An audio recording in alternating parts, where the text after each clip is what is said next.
ना मराठीचं राजकारण जे आहे, मराठी माणसाचं राजकारण जे आहे ते करायचंय. पण मराठी माणसासाठी या सगळ्या लोकांनी काय केलं जे आज मराठी माणसाचं राजकारण करतंय?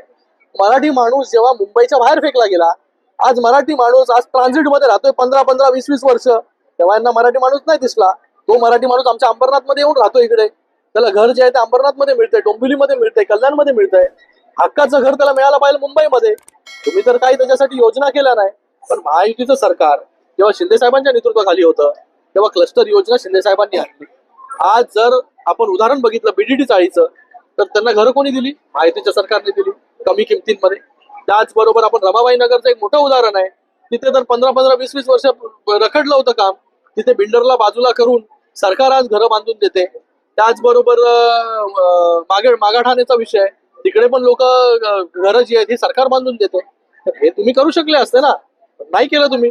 तुम्ही तर फक्त मराठी माणसाच्या नावावरती मराठी माणसाचा फक्त आम्ही हितचिंतक आहोत, पण मराठी माणसासाठी काहीच केलं नाही.